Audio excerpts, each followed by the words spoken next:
Olá, seja bem-vindo, seja bem-vinda a mais uma aula com o professor Rafael Guerreiro. Na aula de hoje, nós vamos falar sobre um grupo de seres vivos muito importante para a nossa sobrevivência no planeta Terra.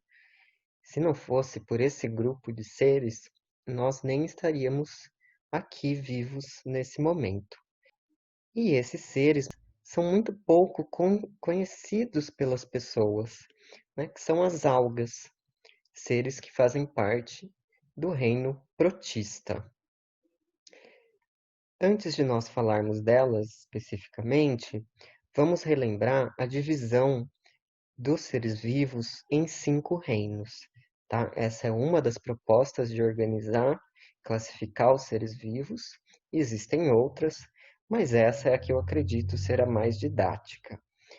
Então, nós dividimos toda a vida no planeta Terra em 5 reinos. O primeiro deles, no qual estão incluídos os seres vivos mais primitivos e mais simples, é o reino Monera, no qual estão as bactérias. O reino Monera, as bactérias, deram origem ao reino protista, e nós vamos ver na aula de hoje como foi esse processo. Do reino protista, então, surgiram os outros 3 reinos, né, que são o reino vegetal, o reino dos fungos e o reino animal. Lembrando que toda a vida no planeta Terra teve uma única origem. Essa origem foi com os seres mais simples que foram se diversificando, se ramificando, até chegar em toda a diversidade que nós temos hoje. Bom, então começar a falar das características gerais dos protistas. Então essa palavra, né, protista, significa primeiros de todos. E esse nome foi dado a esses seres como uma referência a eles serem os primeiros organismos ancestrais dos seres que são mais complexos, tá? Como os fungos, as plantas e os animais. Então, como eu mostrei aqui nessa árvore filogenética, certo? Então, depois das bactérias, os protistas são os seres que, no decorrer da evolução, se complexificaram mais e deram origem aos outros reinos. Vocês também podem encontrar o nome desse reino como prototista. Essa é uma palavra mais atualizada e que foi criada para incluir tanto seres unicelulares quanto seres plurimulticelulares nesse reino. Antigamente, a palavra protista era utilizada somente para os seres unicelulares, mas nós podemos usar aqui como sinônimos, tá certo? Esse grupo de seres vivos, esse reino, vai apresentar seres muito diversos, muito diferentes uns dos outros, apesar de serem bastante simples, tá? Eles vão ser muito diferentes uns dos outros. E dentro desse reino, a classificação desses seres vivos ainda hoje é muito controversa, né? É muito difícil. Os cientistas especialistas na classificação, que são os taxonomistas, eles encontram bastante dificuldade para classificar esses seres, porque eles são muito diferentes uns dos outros, tá certo? Aqui nessa aula, por questões didáticas, eu trabalharei com classificações mais visuais, mais simples, tá? Que não levam em conta tantas características como os taxonomistas levam. Porque eu acredito que o ensino da biologia precisa ser mais palpável, né? As pessoas não devem se preocupar tanto em decorar nomes, decorar os grupos, tá? Mas entender os processos, entender a diversidade que existe no planeta. Então, essa escolha minha parte desse lugar.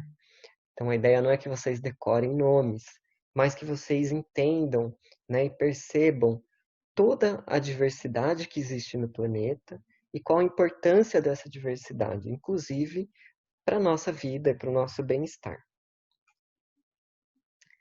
Então, quando a gente fala de protistas, a gente está falando das algas, das quais eu falarei nessa aula, A gente também fala dos protozoários, que eu falarei na próxima aula, assim como os mixomicetos, que são fungos muito primitivos, também incluídos nesse grupo. Também falarei um pouquinho sobre eles na próxima aula. Os protistas, então, eles são formados por células eucariontes. Então, relembrando, né, são células que possuem um núcleo delimitado por uma membrana. Além disso, eles vão ter diversas organelas celulares que não existiam anteriormente nas células procariontes. Tá? Então, nós vimos que as bactérias são seres procariontes. As células bacterianas não possuem núcleo. Então, a partir desse momento, os protistas e todos os outros reinos vão ser eucariontes.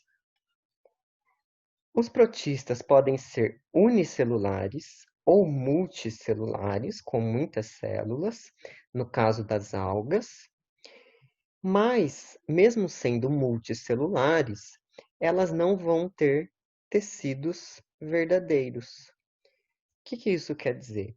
Esse conjunto de células que vai formar as algas multicelulares, que também recebe o nome de talo, vai ser formado por células não tão especializadas, células muito parecidas entre si. E isso não constitui um tecido verdadeiro. Os protistas podem ser autótrofos, no caso das algas, porque elas vão fazer fotossíntese. Então, relembrando, né? Os seres vivos autótrofos são aqueles, né, entre aspas, que produzem o seu próprio alimento. Ou seja, eles não precisam se alimentar de outro ser vivo. Eles adquirem a energia que eles necessitam para viver, no caso dos fotossintetizantes, da luz do sol, no caso dos quimiosintetizantes, de outras substâncias inorgânicas. Então, aqui no caso, as algas, elas são fotossintetizantes, ou seja, elas fazem fotossíntese, elas produzem a energia da qual elas precisam a partir da luz solar. Mas os protistas também podem ser heterótrofos, ou seja, precisar se alimentar de outro ser vivo, tá? Que aí será o caso dos protozoários. Então, hétero quer dizer diferente, trófo, alimento, ou seja, ele se alimenta de outro ser vivo.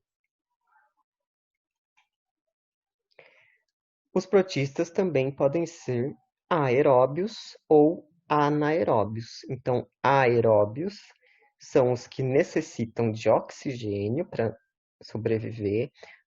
Eles utilizam oxigênio na respiração celular.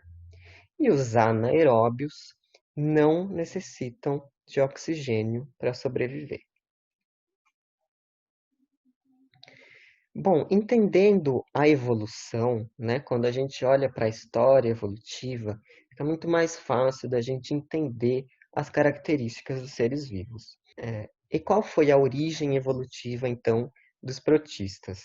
Nós podemos explicar essa origem por meio de dois processos diferentes. O primeiro deles é que houve um aumento e um dobramento da membrana plasmática. E isso deu origem ao núcleo e a outras organelas membranosas também, ou seja, que são formadas por membranas. Eu já vou mostrar uma imagem que ficará mais claro. O segundo processo foi a chamada teoria da endossimbiose. Tá? Então, lembrando que teoria na ciência é uma série, né, um conjunto de explicações que possui evidência, né, que são fundamentados para explicar alguma coisa. Então, aqui, essa teoria da endossimbiose, ela vai explicar, então, como que ocorreu a evolução dos seres eucariontes. Então, o que significa endossimbiose? Tá? Então, endo quer dizer interno, sim quer dizer junto, biose, vida. Então, essa palavra, o que ela já quer dizer, né? que teve um ser vivo que passou a viver dentro de outro, tá? E isso deu origem aos seres eucariontes. Então, pessoal, esses seres vivos que passaram a viver no interior das células eucariontes foram as bactérias. A partir do momento que elas passaram a viver dentro de uma outra célula, que já era uma célula eucarionte, ou seja, que tinha núcleo, elas deram origem às mitocôndrias e aos cloroplastos. Então, relembrando, os mitocôndrias são organelas presentes nas células eucariontes, responsáveis pela produção de energia a partir da respiração celular.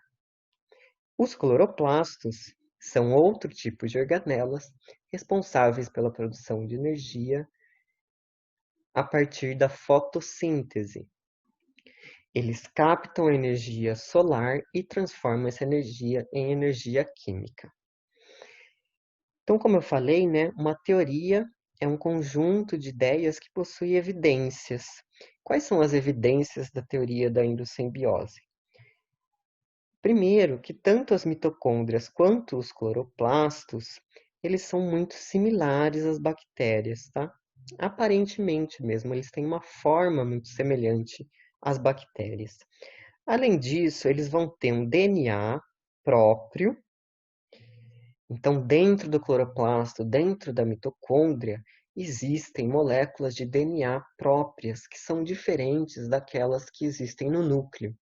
E esse DNA presente dentro das mitocôndrias e dos cloroplastos são também muito semelhantes ao DNA das bactérias. Tá? Então, se a gente compara o DNA dessas organelas com o DNA das bactérias, a gente vê que pode sim ter existido uma mesma origem. Mais uma evidência que as mitocôndrias e os cloroplastos vão se dividir independentemente do restante da célula. Tá? Então, eles estão o tempo todo se dividindo sem necessariamente dependerem da célula para se dividir. Então, não só quando a célula se divide, essas organelas se dividem também. Então, aqui essa figura para a gente entender melhor. Tá? Então, a gente tinha lá uma célula procarionte, porque ela não tinha um núcleo. O DNA estava solto no citoplasma. Ao longo do tempo, a membrana plasmática, né, que envolve a célula, foi se dobrando, foi se invaginando, ou seja, criando sulcos, né, dobras. E essas dobras deram origem, então, ao núcleo, porque se formou uma outra membrana interna, e a outras organelas membranosas, como o retículo endoplasmático, por exemplo, que é um conjunto de membranas, né, de dobras dentro da célula. Aqui, só para relembrar, né, o retículo endoplasmático tem a função de transportar substâncias dentro da célula, de ajudar também na produção de algumas substâncias, como proteínas, lipídios, tá certo? Então, só para a gente relembrar resumidamente. E aí, então, surgiu a célula eucarionte com o núcleo. Num segundo momento, então, ocorreu a endossimbiose, ou seja, uma bactéria, procarionte também, entrou dentro dessa célula eucarionte, passou a viver lá dentro, e isso deu origem à mitocôndria, né? Ela começou a fazer parte dessa célula de tal forma que elas nunca mais se separaram. Essa bactéria que deu origem à mitocôndria, ela era aeróbia e heterótrofa. Ou seja, ela utilizava oxigênio para sobreviver, ela precisava de oxigênio e ela se alimentava de outras bactérias ou de substâncias orgânicas que estavam presentes no ambiente.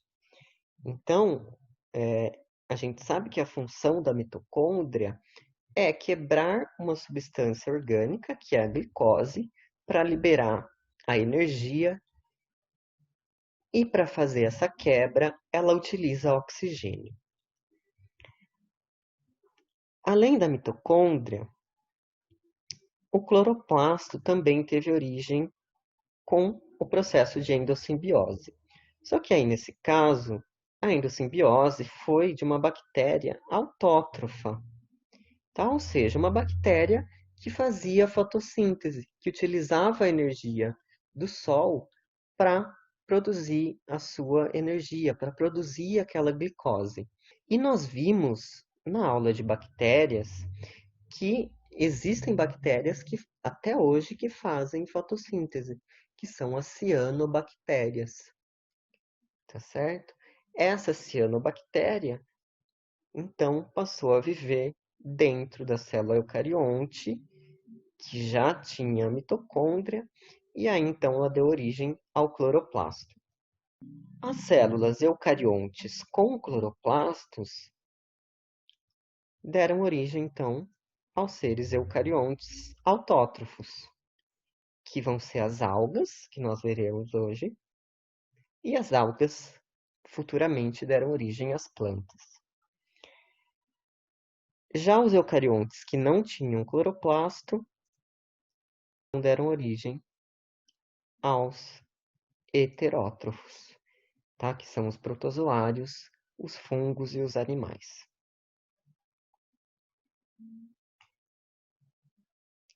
Bom, os protistas, pessoal, eles vão se reproduzir tanto de forma assexuada, e aí a gente tem principalmente a divisão binária nos seres unicelulares. Divisão binária também pode ser chamada de cisparidade, de fissão binária ou também bipartição. Todas querem dizer a mesma coisa, que é quando a gente tem uma única célula, ela se divide dando origem a dois indivíduos. Aqui nesse GIF vocês podem observar também uma alga unicelular passando pelo processo de divisão binária. Então, a gente tem uma única célula, ela se divide ao meio, e aí a segunda metade se forma posteriormente. Então, isso é uma reprodução assexuada. Mas os protistas também podem se reproduzir de forma sexuada. Eu não vou comentar nessa aula as diferentes formas de reprodução sexuada das algas. Por quê? Eu vou separar uma aula especificamente só sobre reprodução, e aí eu vou falar das algas e também das plantas, porque eu acho que dessa forma fica mais fácil de entender.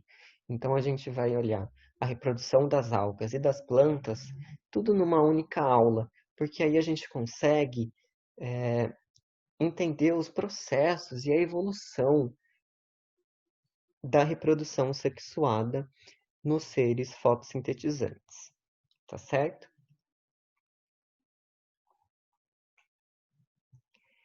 Só para relembrar, quem não se lembra, a diferença da reprodução sexuada para a reprodução assexuada. Tá? Então, na reprodução sexuada, nós temos uma mistura do material genético a partir da fecundação, ou seja, a união de gametas, que são células reprodutivas especiais. Dessa forma, né, como a gente precisa da união de duas células, nós precisamos de dois indivíduos diferentes. Ou seja, dois indivíduos que vão ter materiais genéticos diferentes. Os descendentes dessa reprodução, eles são parecidos com os seus pais, com os organismos parentais, mas não são idênticos a eles e podem carregar mutações. Já na reprodução assexuada, não vai existir essa mistura de material genético, ou seja, um único indivíduo que vai dar origem a outro. Se é um único indivíduo que dá origem a outro, ele vai ser idêntico ou um clone genético dele próprio. Então, o descendente vai ser um clone do organismo parental. E aqui uma questão para vocês pensarem, e aí vocês podem escrever aí nos comentários o que vocês pensaram, para que a gente possa conversar também, que é o seguinte. Então, ambos os tipos de reprodução possuem vantagens e desvantagens. O que vocês imaginam que seriam as vantagens e as desvantagens de uma reprodução sexuada e de uma reprodução assexuada? Então, pensem aí e se quiserem compartilhar comigo e com outras pessoas, fiquem à vontade. Bom, pessoal, então eu falei um panorama geral dos protistas, agora eu vou começar a falar especificamente das algas. Tá? Então, as algas, quando a gente usa essa palavra, nós estamos nos referindo àqueles protistas que são autótrofos, ou seja, que produzem seu próprio alimento, que fazem fotossíntese, que utilizam a luz do sol para produzir a sua energia.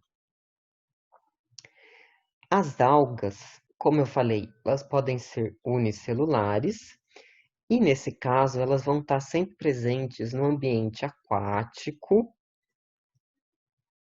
tá? Seja ele marinho ou dulcícola, o que significa essa palavra? Dulcícola, água doce, tá? Um rio, um lago, enfim. Ou, pessoal, elas podem também estar presentes no ambiente terrestre, desde que esse ambiente seja úmido, tá? Então, as algas, elas estão em praticamente todo lugar que a gente possa imaginar. Se a gente coletasse a água de uma poça depois de uma chuva, por exemplo, nós íamos ver algas unicelulares ali naquela poça. Troncos de árvores, muros, né? Quando eles possuem aquele limo, que são aquelas manchas escurecidas ou esverdeadas, aquilo é formado por algas unicelulares. Tá? Então, a partir do momento que elas têm água, elas conseguem se multiplicar. Se elas não têm água, elas podem formar estruturas que vão resistir à falta de água, como esporos, e aí elas ficam dormentes no ambiente. Quando elas encontram água, elas voltam a se reproduzir e a fazer fotossíntese. Já as algas multicelulares, elas vão viver somente em ambiente aquático, tá? Então, debaixo da água mesmo, e vão ficar principalmente fixas a um substrato, como areia ou rochas. Quando no ambiente aquático, elas vão pertencer, elas vão fazer parte do fitoplâncton, que é esse conjunto de algas em suspensão na água, são os organismos produtores, ou seja, eles estão na base, né, de muitas cadeias alimentares que existem nos ecossistemas aquáticos. Aqui nessa ilustração, a gente tem uma teia alimentar, ou seja, várias cadeias juntas, para ilustrar, né, que a energia solar, então, ela vai ser absorvida pelo fitoplâncton, pelas algas. As algas vão servir de alimento para o zooplâncton, e tanto o fitoplâncton quanto o zooplâncton vão servir de alimento para animais cada vez maiores, e aí então a gente tem toda a teia alimentar de um ecossistema aquático. Aqui no exemplo é um ecossistema oceânico, mas poderia ser também em um rio, em um lago, tá? E aí nós teríamos outras espécies de peixes aqui, mas seria o mesmo princípio. Uma curiosidade também é que a baleia azul, que é o maior animal que a gente tem no planeta Terra, vivo atualmente, né? Claro, no passado já existiram animais maiores, mas atualmente a baleia azul, ela é o maior animal e ela se alimenta única e exclusivamente de fitoplâncton e zooplâncton, ou seja, de organismos microscópicos. Tá? Então, uma curiosidade. As algas, pessoal, vão possuir diversos pigmentos. Os pigmentos, eles são responsáveis por diferentes cores que essas algas podem ter. E os pigmentos, eles têm um papel de absorver a luz do sol. O principal pigmento que está relacionado à fotossíntese é a clorofila A. Então, todas as algas vão ter esse tipo de clorofila e, além dela, outros pigmentos que aí vão variar de espécie para espécie. No início da aula, eu falei que nós só estávamos vivos por conta das algas. E o motivo é esse daqui. A maior parte do gás oxigênio que existe no planeta Terra, ele é liberado pela fotossíntese das algas, tá? Então não é das plantas que vem a maior parte do oxigênio que nós respiramos e que nós precisamos para estarmos vivos, tá? Então ele vem, na verdade, das algas.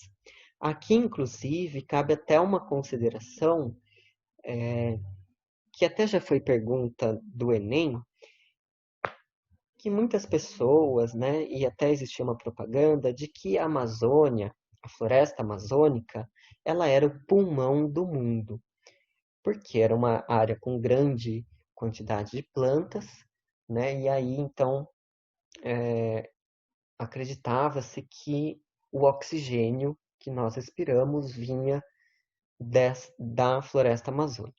Hoje em dia nós sabemos que não, tá? A floresta amazônica, sim, produz muito oxigênio, mas ela mesma também consome muito desse oxigênio. Então, se a gente fosse fazer essa analogia, né, de um pulmão, na verdade, os oceanos é que seriam o pulmão do mundo, porque os oceanos ocupam a maior superfície do nosso planeta e toda essa superfície oceânica tem algas. Já a floresta amazônica, a gente poderia fazer a analogia dela como sendo o ar condicionado do mundo, tá? Então ela tem um papel na regulação do clima e não tanto da produção do oxigênio que existe no planeta Terra.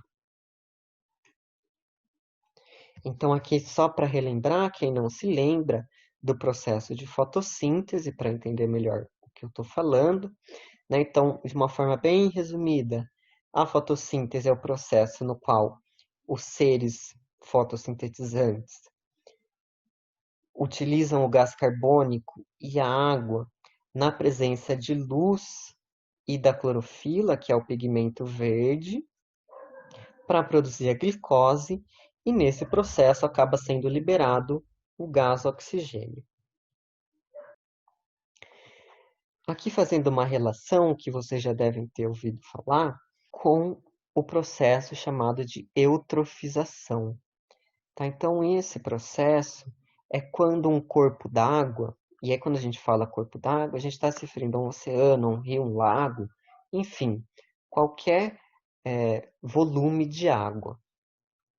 E aí esse corpo d'água ele vai receber uma grande quantidade de matéria orgânica, seja com o despejo de um esgoto, por exemplo, ou quando ele recebe muita quantidade de fertilizantes químicos utilizados na agricultura, ou seja, né, quando um corpo d'água recebe muitos nutrientes, e isso é um tipo de poluição, vai ocorrer uma superreprodução dessas algas, tá? A ponto delas, inclusive, cobrirem todo esse corpo d'água. Então, isso que é o processo de eutrofização. Falando um pouquinho agora da diversidade das algas que existem.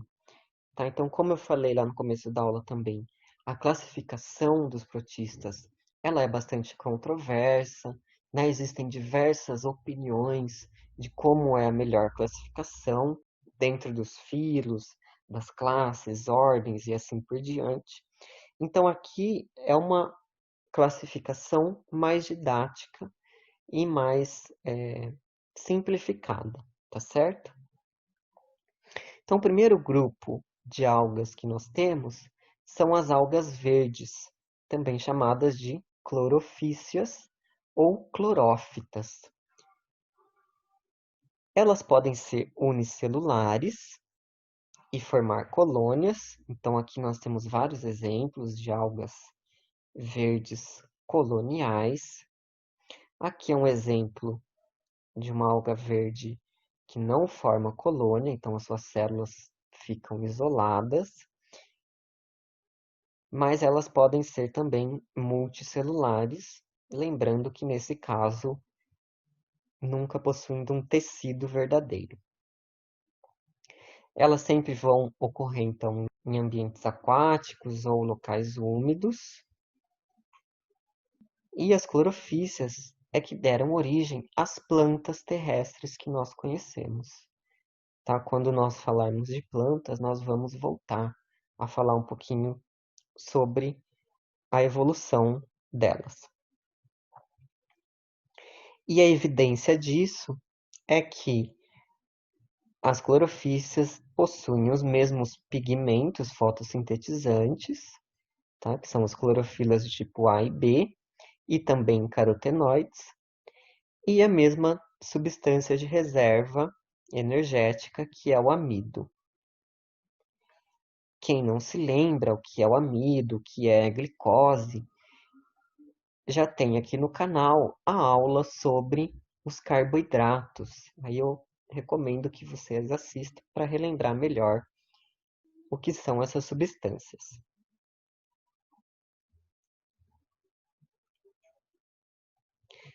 Aqui já é um exemplo de uma alga verde multicelular, também chamada de alface do mar, que é uma alga bastante comum aqui no Brasil também. Um outro exemplo de algas verdes são aquelas presentes nos líquens.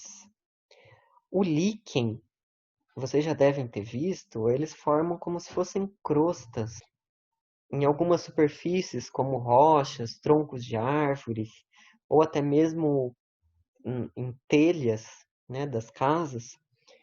E eles são algas associadas com fungos, tá? Então não é uma alga sozinha. Ela consegue viver nesses ambientes mais secos, né? Então, se a gente pensa o telhado de uma casa, né? Um ambiente bem seco, ela consegue sobreviver nesse ambiente porque ela vai estar protegida por um fungo. Na aula sobre os fungos, eu vou voltar a falar um pouquinho mais sobre os líquens, então. Um outro exemplo de clorofícia ou alga verde é uma alga unicelular do gênero Chlorella. Essa alga ela é utilizada como um suplemento alimentar, tanto na forma de pó quanto na forma de cápsulas, porque ela é extremamente nutritiva. Ela tem uma alta concentração de proteínas, sendo aí uma ótima alternativa para pessoas que têm alimentação vegetariana ou vegana. E elas vão ter também lipídios essenciais ao nosso organismo, tá? Que são os ácidos graxos, tipo ômega 3 e ômega 6. Aqui é uma imagem de microscópio, né? A gente visualizando, então, as células da clorela. Segundo grupo de algas que nós temos, são as chamadas feofícias ou feófitas, que são as algas pardas.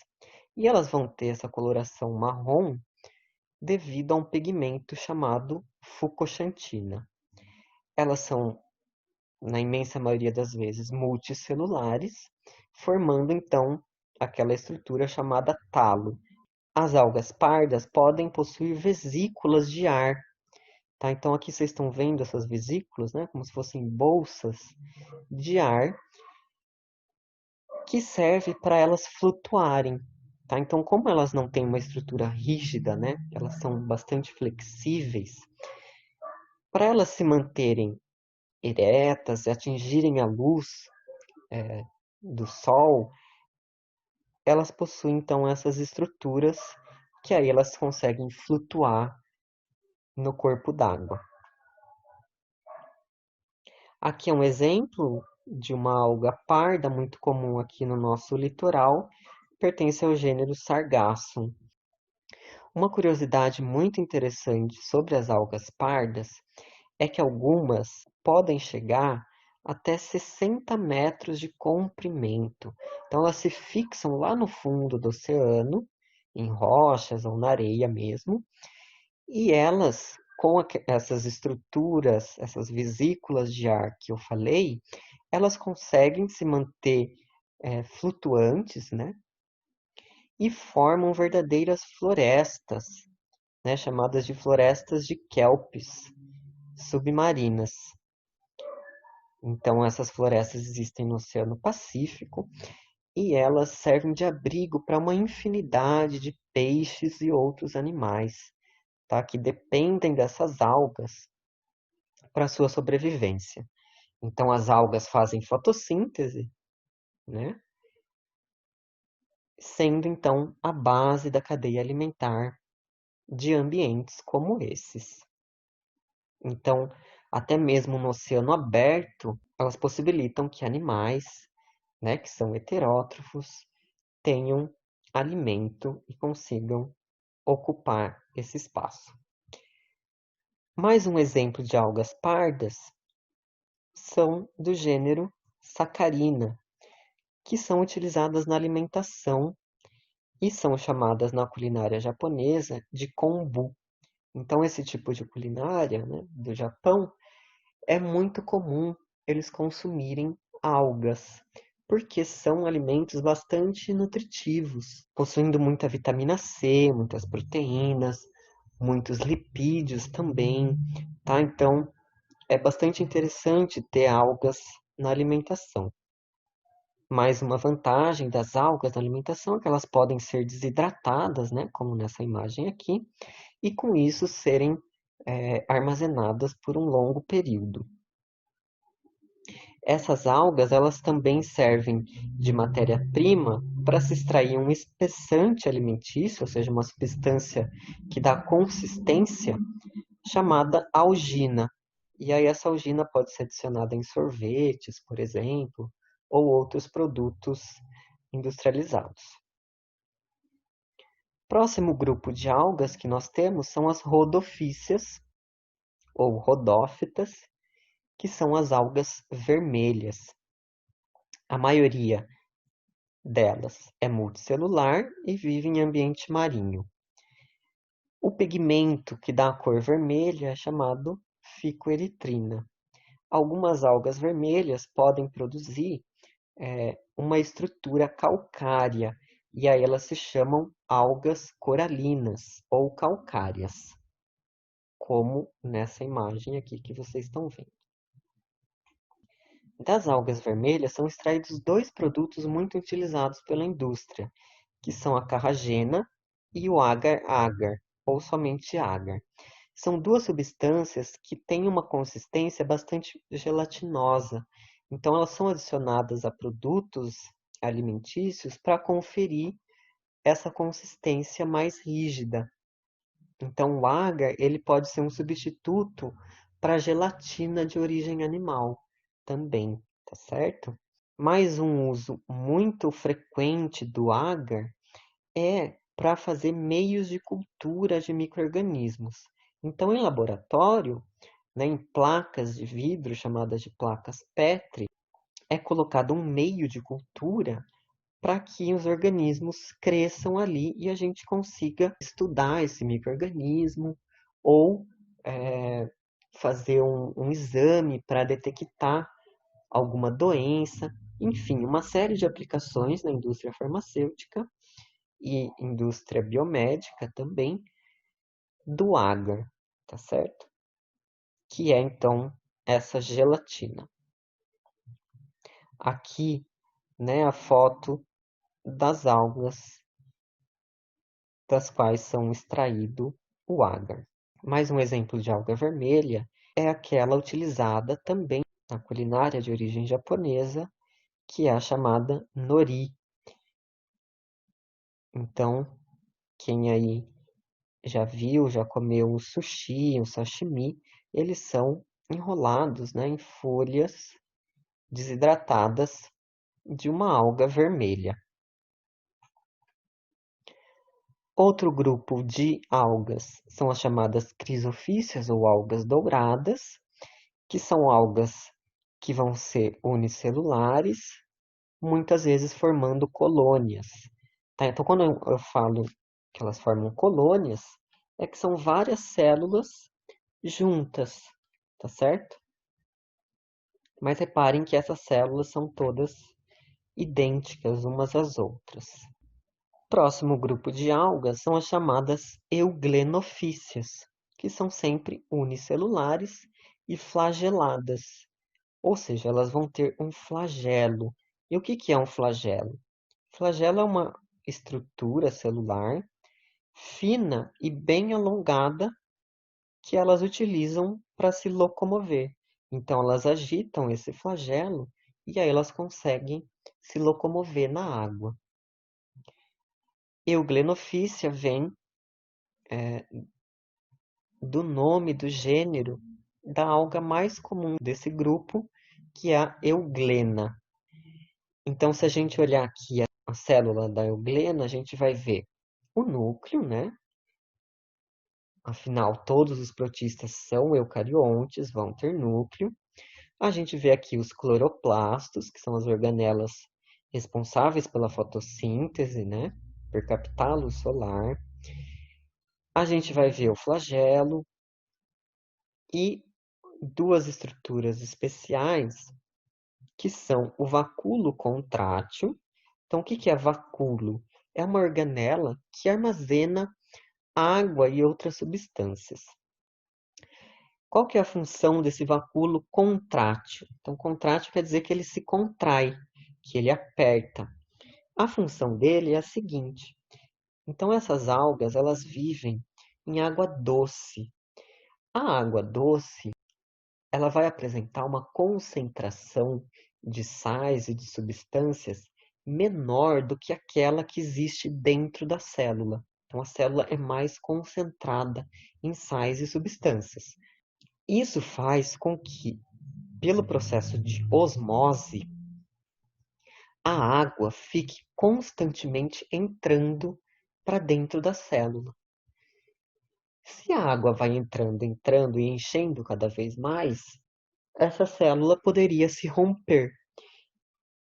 E aí, então, a função desse vacúolo contrátil é expulsar essa água que está o tempo todo entrando para dentro da célula. Tá? Então, dessa forma, a célula não estoura, né, por conta desse vacúolo que se contrai para eliminar a água. Outra estrutura especial é uma organela chamada estigma. Essa organela é muito interessante porque ela possui a função de detectar a presença e a ausência da luz. E aí, então, a euglena e outras algas desse grupo conseguem se locomover em direção à luz ou contrariamente a ela. Isso é muito importante para essas algas, afinal, elas realizam fotossíntese, mas também elas podem se comportar como seres heterótrofos quando elas não encontram a luz. Algumas espécies, como essa daqui, chamada peranema, elas não fazem fotossíntese, tá? Elas são somente heterótrofas. Então, esse grupo de algas, né, é meio que uma mistura entre uma alga e um protozoário, como a gente vai ver os protozoários na próxima aula. Mais uma curiosidade, pessoal, esse estigma, essa organela, foi o primeiro passo, né, a primeira característica que um ser vivo adquiriu em direção ao sentido da visão. Aqui nós temos um vídeo, só para vocês verem, uma euglena e várias clorofícias, tá? Do gênero Chlamydomonas. Então reparem que ambas possuem flagelos. que elas utilizam para se locomover. Vocês percebem também que elas têm uma coloração esverdeada por conta da clorofila, né, e dos cloroplastos que elas possuem para fazer fotossíntese. E aqui essa estrutura vermelha é o estigma que eu estava falando para vocês. Então, com essa organela, ela consegue perceber a direção da luz.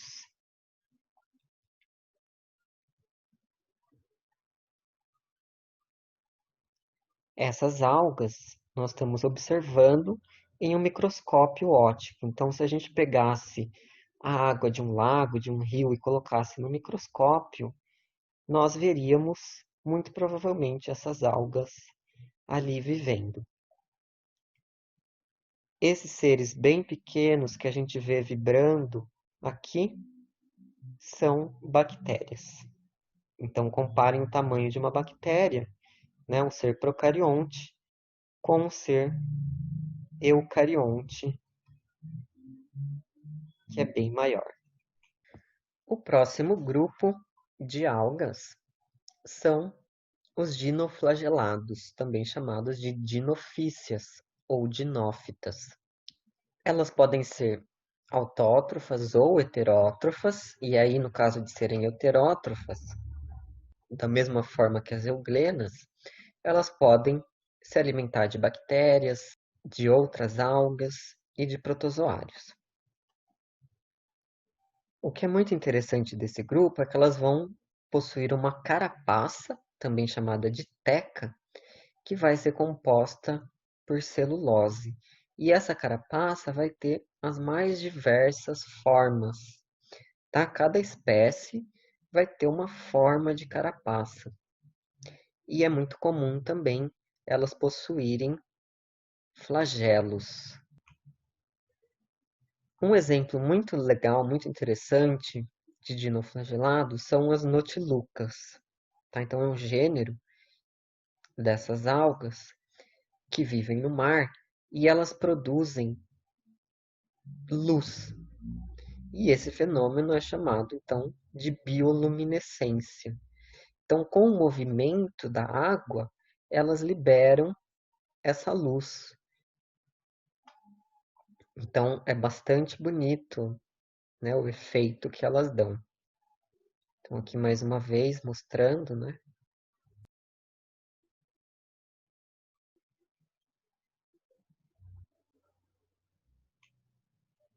Outro fenômeno relacionado aos dinoflagelados é a chamada maré vermelha. Então, algumas espécies de dinoflagelados, que também são chamadas de pirrofícias ou pirrófitas, cuja tradução é algas de fogo, elas vão causar esse fenômeno que consiste nada mais do que uma grande reprodução, tá? Uma reprodução exagerada dessas algas, que são unicelulares, e em algumas condições, principalmente também por conta da poluição da água, então quando essa água recebe muitos nutrientes, essas algas conseguem se reproduzir muito. E qual que é o problema dessa maré vermelha? É que essas algas produzem substâncias neurotóxicas, ou seja, que são tóxicas, que são venenosas para o sistema nervoso dos animais. E aí elas são letais, tá? Para qualquer animal que esteja vivendo ali naquela água, seja um peixe, né, um mamífero aquático, e até mesmo para o ser humano, né, se ele consumir essa água ou consumir um peixe que se contaminou com essas substâncias. Esse tipo de interação, né, entre essa alga e os outros seres vivos é chamada de amensalismo, que é quando então uma espécie ela impede o desenvolvimento das demais.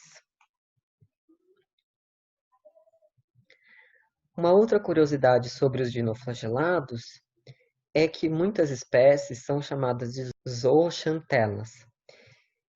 E elas vivem no interior de corais. Então, para quem não sabe, os corais são animais ou outros animais aquáticos também, em uma relação de mutualismo. Então, o mutualismo é uma interação no qual as duas espécies dependem uma da outra para sobreviver.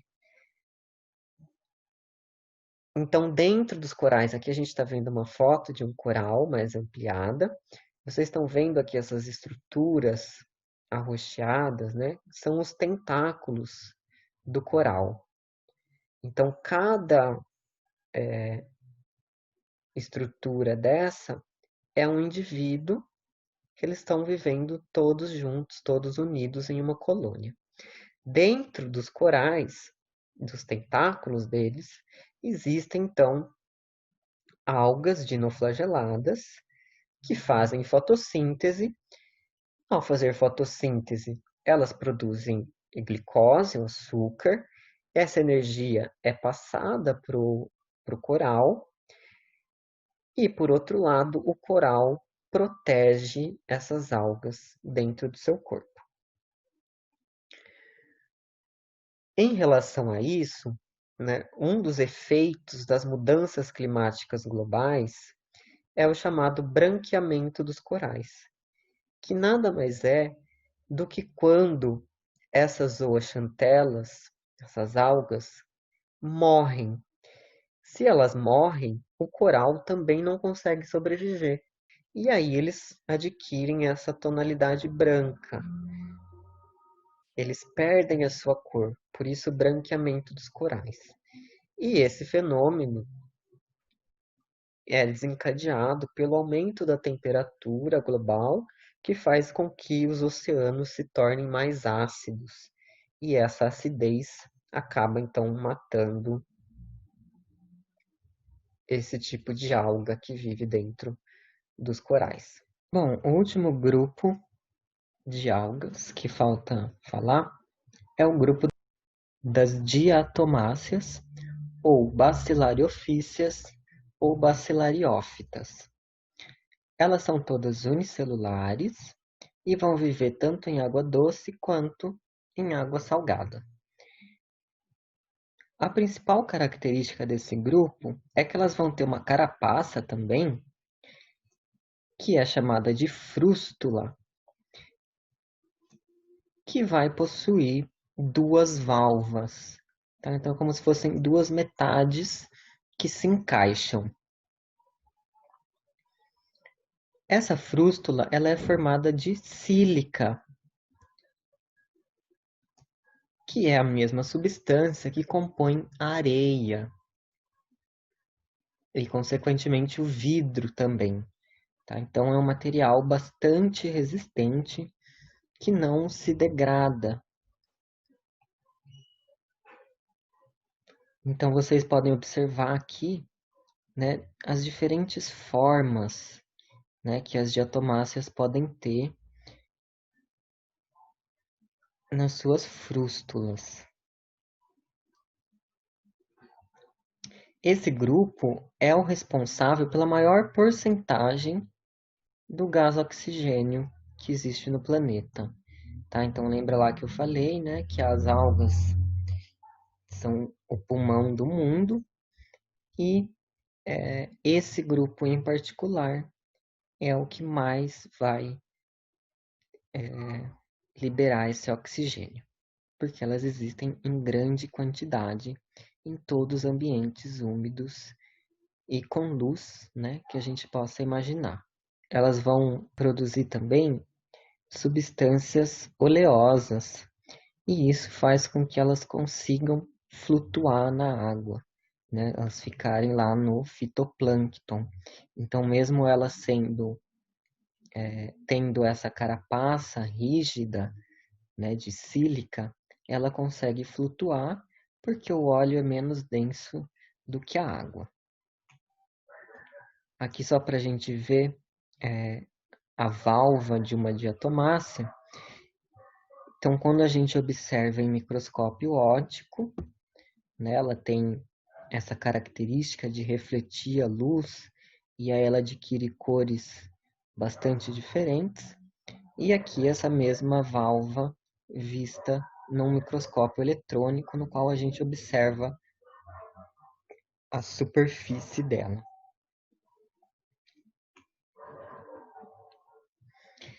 As diatomáceas, pessoal, elas são muito utilizadas pela indústria. Como? Né? Então, ao longo dos milhões de anos, essas carapaças de sílica das diatomáceas, à medida que elas vão morrendo, elas vão se depositando no fundo do oceano, tá? E esse processo, né, vai então formando rochas. Essa rocha, ela recebe o nome tanto de terra de diatomácea quanto diatomito, que é essa rocha aqui. E essa rocha, então, é que vai ser usada pela indústria, porque ela tem uma alta capacidade abrasiva. E aí ela vai ser aplicada em pastas de dentes, tá? Ou dentífricos, em produtos cosméticos também. Então, por exemplo, um produto utilizado na esfoliação da pele, né, que precise ter essa ação abrasiva, que é a ação de desgastar, né? Justamente por ela ser de sílica, e também em produtos para polimento, tá certo? Então aí uma curiosidade sobre as diatomáceas. Bom, pessoal, na aula de hoje era isso, espero que vocês tenham gostado e ampliado a visão que vocês têm, né, sobre as algas e quão diversas e importantes elas são para a nossa vida. E aí, então, não esqueça de seguir o canal, tá? De dar o like no vídeo e usar aí embaixo o espaço para deixar sua dúvida, suas sugestões e também as críticas, tá certo? E espero vocês até uma próxima aula, então. Um grande abraço.